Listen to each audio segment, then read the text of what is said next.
Hey guys, we're talking about immigration today a little bit. Specifically the immigration that's going to happen in Toledo between about 1870 and 1920. So, first of all, let's talk about something you have probably talked about in other social studies classes already, which is, why do people immigrate anyways? Why does all this happen? So, really, there's two reasons, and they're generally the opposite of each other. So, we call these push factors and pull factors. Push factors are things like war and persecution and poverty and disasters and fear. These are reasons people leave a place. And pull factors are generally the opposite of why ever you left the place you left. So if there was war in your homeland, you go to a place that's relatively peaceful. If there was joblessness in your homeland, you go to a place where you think there's more opportunity. If there was racial or religious persecution, you go to a place where there's less of that. That's it. It's that basic. And almost all of us have experienced this on a small scale. Many of our families have moved to or from Toledo because of a job, or people have moved down to Atlanta for opportunities and kind of a friendlier environment or something, and this just happens all the time. Like this is not rocket science, and really the reasons people leave Guatemala and El Salvador are not much different than the reasons people leave Toledo, or the reasons people come to Toledo aren't that different from the reasons people come to the United States in general. Push and pull factors of migration are always at work in the world. So when we look at Toledo's waves of immigrants, we've already mentioned these guys a few times, but I'm going to talk about them one more time. That first wave of immigrants to Toledo is the Irish and the Germans. And the Irish are here first, 1830s to 1850s, and they are here doing the worst possible jobs. Like, it's almost like somebody put an ad in a newspaper in Ireland saying, "Wanted workers for world's worst job." And the Irish were like, good thing I can't read, because they couldn't. When they brought the Irish here, these people are illiterate, they're unskilled, they're taking these manual labor jobs of digging the canal, like literally digging a ditch for hundreds of miles. They're working on the railroad, lugging around giant pieces of wood and iron. They have terrible, terrible, terrible jobs. And it's still better than what was happening at home with the potato famine and discrimination. So they were happy to take it. And as we talked about, the Irish are settling on the old South End, basically around where Immaculate Conception Parish is today, at like Broadway and Eastern, that kind of part of the South End.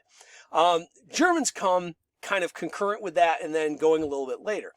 And the Germans are more skilled. Most of the Germans who come here can read and write.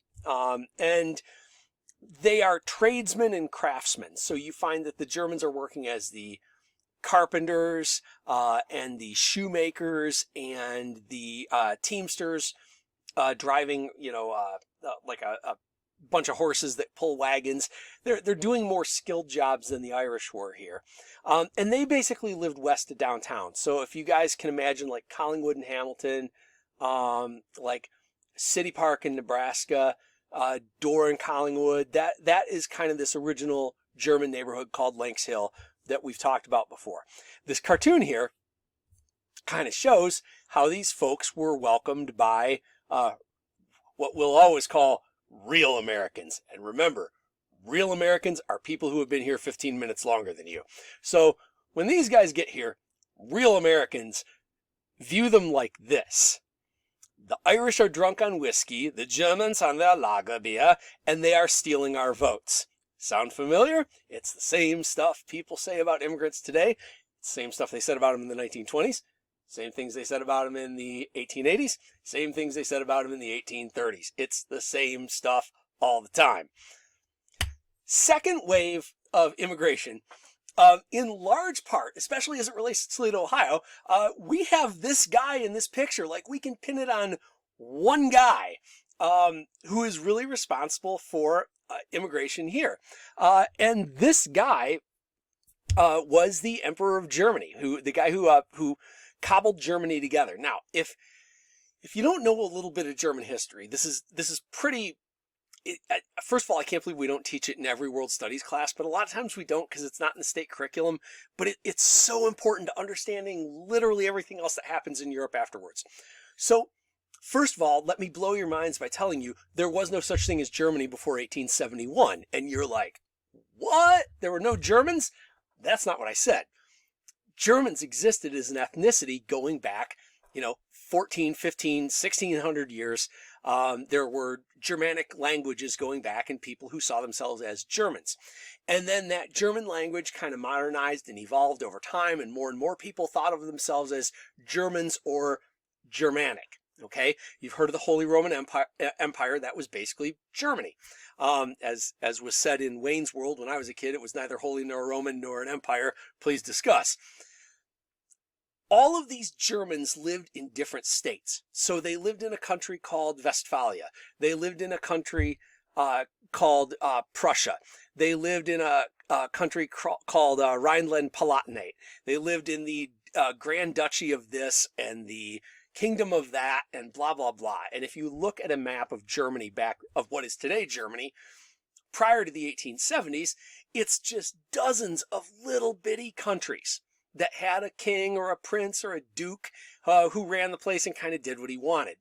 This guy here is Otto von Bismarck. And Bismarck basically cobbles together most of the German-speaking people in Europe into one country. Now, the thing you got to understand in Europe, Europeans are different from Americans. In Americans, basically everybody who's here and has citizenship is an American. In Europe, it's different than that. There are French people who live in Switzerland permanently. And it's not because they moved from France to Switzerland. It's because there are French communities in Switzerland. And they are proudly French by ethnicity, even though their passport says Switzerland. There are also German people who live in Switzerland who speak German and eat Wiener Schnitzel and do all the German things. And they are proudly ethnically German, but their passport says Switzerland. There are Italians who live in Switzerland. You guys get what I'm saying. And this was also true if we roll back the clock to the 1870s. This is true in Czechoslovakia. It's true in Hungary. It's true in what is today Poland. That there were Germans in all these countries. And it's also true in and I mentioned a couple of the parts of it in the Austro-Hungarian Empire, which is today Austria, Czechoslovakia, Hungary, etc., etc. Here's why all this matters for us. Here's why we care about this in Toledo. Bismarck is really the reason Toledo becomes what it becomes. When Bismarck puts together Germany, it causes massive instability in Eastern Europe. Okay? When he creates this one big country in the middle, it throws off the balance of power with Russia, with the Ottomans, with the Austro-Hungarian Empire, and it starts displacing people because now there are fixed borders for this nation state of Germany where German nationality and the German state come together. This is going to cause problems all around the edges of where German people live. And what are the edges of where German people live? Well, guys, think about the major ethnic groups in Toledo if we roll it back 50, 60 years. Polish, Hungarians, Bulgarians, Romanians, all the people who moved to Toledo. The reason they leave their homelands in the 1870s and 1880s is because of the old guy right here. All right, this guy in cobbling together Germany creates this massive war and instability and poverty throughout Eastern Europe. There are just shockwaves from the creation of Germany. And by the way, if you ever catch me on the street and you want to talk for an hour, ask me how all of this led to the Second World War, because it did. This has had profound consequences on the world ever since. So German unification is pushing people to look elsewhere to live. And the first group of these folks is the Polish. So we call groups of people who form a Polish community the Polonia. So Toledo's Polonia begins in 1871. And again, these numbers are not coincidence. That's exactly the time when Bismarck is putting together the first German Empire. What they call the Second Reich, which you may or may not be familiar with the third one. The first Polish immigrants arrive in 1871, and they arrive kind of north of downtown. And over the next 10 years, a Polish community that is going to center on LaGrange and Central Avenue is going to grow really rapidly. Because as you guys know, as probably happened with your families at one point, when one family member gets to a place, other family members sometimes come and live nearby, or other people from back where you used to live move up to get that same opportunity in the same place. I see this all the time with former students of mine who have gone to Arizona and have gone to Atlanta, which seem to be the two big destinations for former students of mine. And they all even kind of live in the same parts of Phoenix or the same parts of Atlanta. And the same thing happened here. People from the same part of Poland, a lot of our Polish community came from near a city called Poznan. They come to the city of Toledo. A second Polish community starts cropping up too, around Nebraska and Junction. And if you've ever driven around the west side or South Toledo, you've seen that church that's taller than any other church in town. And that's right there. That's at the heart of this community. It was called St. Anthony's. Both these Polish neighborhoods centered on their churches. The North End Poles in Lagrinka centered on two churches, St. Adelbert and St. Hedwig's were the two. Both of those buildings are still standing, but St. Hedwig's you can't get into anymore. And then down on the South End Polish, St. Anthony, the real tall one, and then a church that no longer exists called St. Stanislaus were the center of the South End Polish community called Kuszwans that we've talked about once or twice before, and you really got to know from here on out. Where did the Poles work? Well, the Poles happened to get here about the same time as the glass companies. So a lot of the early Polish immigrants are going to work in the glass factories and the wagon works, and then they're going to end up working in the auto industry by the time we get to the 1910s, 1920s. East Toledo has what I think, and I'm a little biased because I teach at Waite, East Toledo has really, I think, the most interesting immigrant stories in Toledo. And the first one doesn't start where you think it does. Birmingham is what everybody thinks of when they think of a ethnic community on the east side. But the first ethnic neighborhood on the east side goes right back to the very last year of the Civil War in a neighborhood that no longer exists that I've talked about in here before, the neighborhood of Ironville. And this is a photograph of kids in the Ironville Park playing croquet. Just a bunch of kids in a kind of rundown neighborhood up where Millard and Front Street come together today up near the steel mill. They build this town for the workers, and it was called Ironville because it was an iron company that built this small neighborhood for its workers to live in. A lot of those workers came from the nation that is today the Slovak Republic or Slovakia.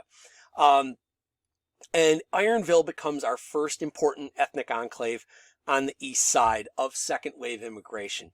Now, first, if I can throw back to first wave immigration, if you guys know where Good Shepherd Church is near the high level bridge, that was an Irish neighborhood at the very beginning. And there was an Irish priest there whose name I can't think of right now, who was like a legend in Toledo, Ohio. But Good Shepherd was kind of the Irish neighborhood. If you guys know where St. Louis Helping Hands is, kind of near Waite, that was a French neighborhood. And then right near Waite is Sacred Heart, and that was Germans. Well, by the time we get to the 1880s, those folks are moving out and new folks are moving in. And by the 1890s, the area right around Waite High School gets a huge concentration of Bulgarian and Romanian families. And if you look back in Waite High School yearbooks, back in the 1910s, 1920s, 1930s, you find Petrovs, Sharkovs, Romanovs. You still see some of these names on businesses around town. Those were Bulgarian and Romanian families that worked in basically the downtown east side, centered on Front and Main, going out to the high level bridge, and then going over towards Waite High School the other way. Now, that brings us to Birmingham. And I know at least one of you groups is doing Birmingham for your project. Birmingham is founded a little later than the other ethnic enclaves in Toledo. Lagrinka was already around, Kuszwans was already around, Ironville was already around, and the Bulgarians and the Romanians had already been to East Toledo by the time the Hungarians get there. So the Hungarians are one of the last immigrant groups of this wave of immigration, but they're the ones that really made a very lasting mark on the east side. There was a company called Maumee Malleable Iron. And Maumee Malleable Iron moved a bunch of workers that they had from Cleveland to a new factory they opened up in Toledo that was basically right where the fire station is, kitty corner from Tony Pacco's. So they've got this big iron foundry there. They wanted skilled workers, so they moved 200 workers they already had in Cleveland, and they paid for them to move to a factory neighborhood in Toledo. And that factory neighborhood is right across from the fire station. I think there's like a like a Sunoco gas station there and the neighborhood back in behind there, that's the original Birmingham. That's the original part of the East Side Hungarian neighborhood, literally right across the street from where these people worked.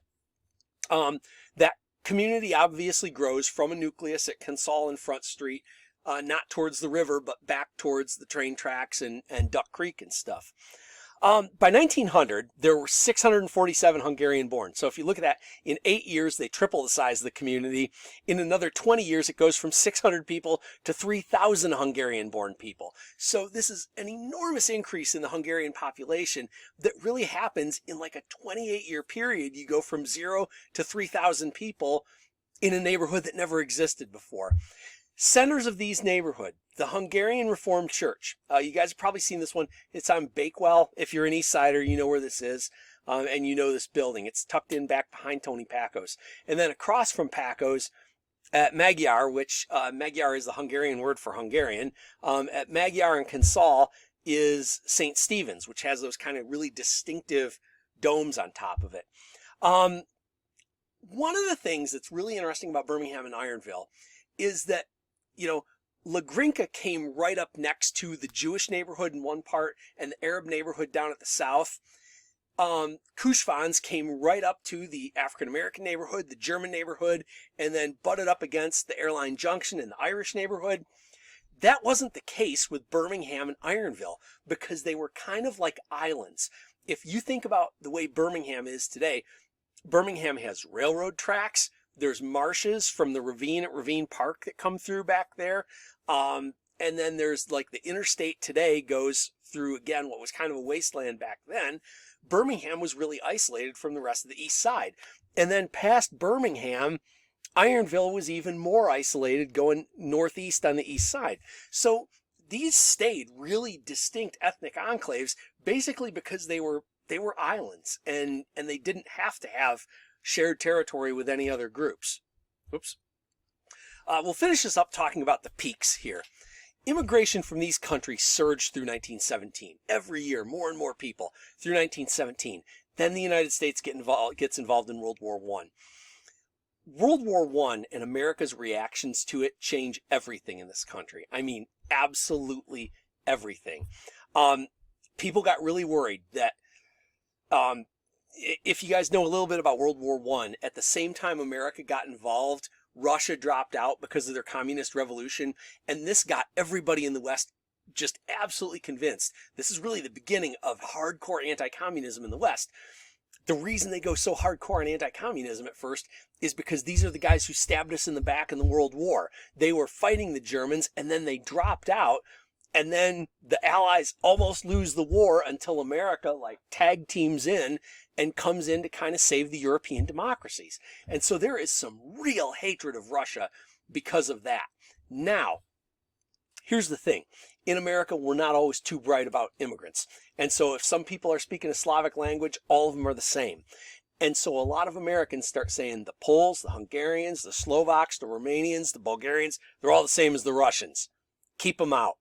And so by 1925, we have an immigration law in this country that basically completely shuts down immigration to the United States. And there's virtually no immigrants for the next 20 years. Immigration just gets shut down coming into the U.S. This cartoon you've got here, you see this Uncle Sam looking like a jerk, right? He looks mad. And what is he leaning over? If you guys read the words there, he's leaning over the world's melting pot. And what's all melted together that he's angry about? The IWW, which was the Industrial Workers of the World, a union that was alleged to be communist.